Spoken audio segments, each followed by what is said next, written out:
Okay, that's fine. We can, but how about science in America? Uh-oh, okay, let's see where this takes us. There's enough older folks in here, old folks. You remember, raise your hand if you're an old folk, raise your hand. There you go, thank you. You remember the day when we used to dream about tomorrow, don't you? You remember every week there'd be some article in the newspaper, in the magazine, the city of tomorrow, transportation of tomorrow, the kitchen of tomorrow. Anyone younger than 30 doesn't even know what tomorrow is. They can't even pronounce the word, all right? Sorry for the low res on this picture, but it doesn't matter. That's how we used to think of tomorrow. This was the future in 1988, right? This is drawn in the 1950s, in 60s, thinking about the 1960s, thinking about the 1980s. Let's take a close look at what's going on in America. I think we have fear of numbers.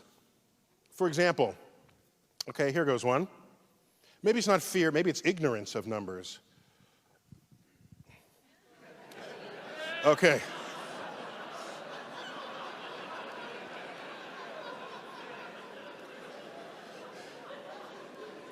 Science illiteracy is rampant in our culture. Who was it? I'm not telling. I've changed my views 360. If you don't remember what 360 degrees is, it is that, okay? Now, I wonder, maybe the congressperson did do that. Exactly. Maybe they're just trying to fool you. Maybe they're trying to make you think they changed their mind, but they did not, okay? I'd have more respect for them lying with correct math, okay?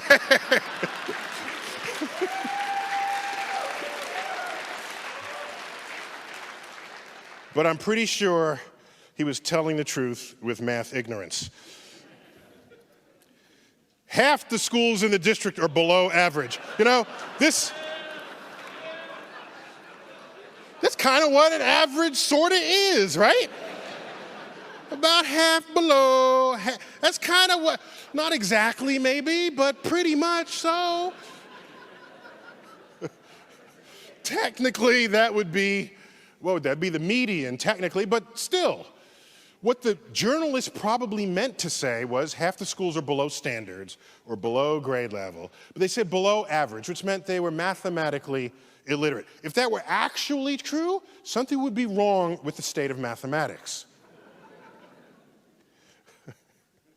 Here's one, a little more subtle. 80% of airplane crash survivors had studied the locations of the exit doors on takeoff.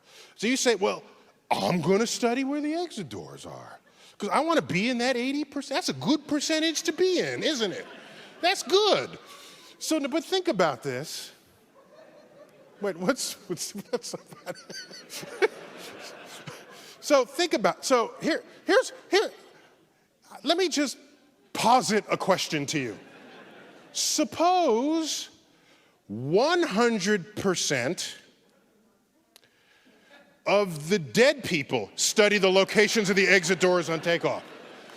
You would never know because they're dead, all right? So this statistic is basically meaningless to act upon. That's all I'm saying. I'm just saying. This one, you get this a lot.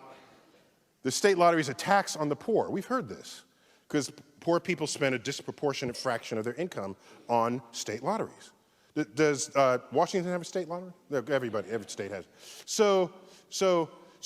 But really, I don't think of it this way. I think of it as the state lottery is a tax on all those people who never did well in their math class. That's how I think about it. How about buildings? You go into buildings. 80% of all buildings are missing a 13th floor. 7, 8, 9, 10, 11, 12, 14, 15, 16. I feel like going into all these elevators with a Sharpie, crossing out the floor, putting it, and say, that's the 13th floor. You're not fooling anybody. This is 21st century America, and we have people afraid of the number 13. And what happens when you get to lobby and then you go to floors below the lobby? What do they call them? B for basement, SB, sub SBB. Can I buy a vowel, please? Like, what are you doing there? We have perfectly good nomenclature for going below the lobby level. They're called negative numbers, okay?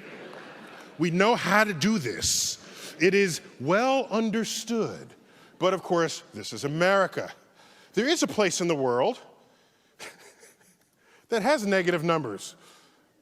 Oh, it's in Germany. Oh my gosh. Oh, by the way, is this a science museum? No, it's a history museum. Germany. That's a closer look in case you missed it. Okay? There's also bad physics. All right? Now, this illustration requires an explanation. This is an ad for Holiday Inn. Now, admittedly, this is Holiday Inn England rather than Holiday Inn America. But Holiday Inn is an American company. Now, this is an ad for a new marketing plan where you can have what they're calling bed warmers pre-warm your bed for you before you go to sleep at night. Okay, so the people on either side are the bed warmers. Now, of course, he's looking at her and not him. Just interesting fact there. But this is a thermodynamically pointless exercise because the only way you're going to get the body heat from those two people is if they are naked in your bed. But for reasons of sanitation, they are not only fully clothed, they are fully insulated. If you're insulated, your heat is not coming out. It stays within all of your clothing, so they are not heating the bed at all. Whoever thought this up never took Physics 101. If they did, then these two people would be naked.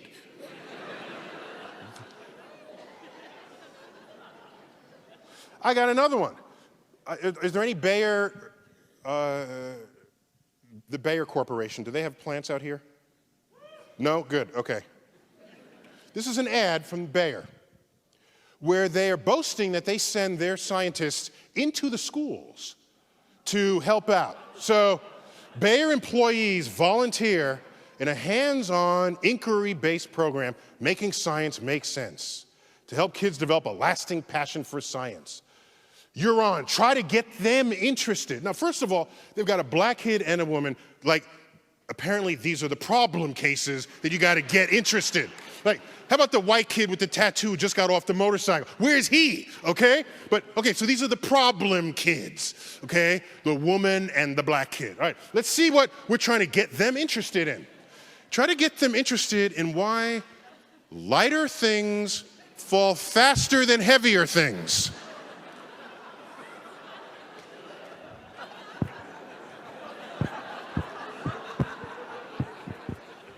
That's a tough one, huh? It's tough because that doesn't happen in this universe.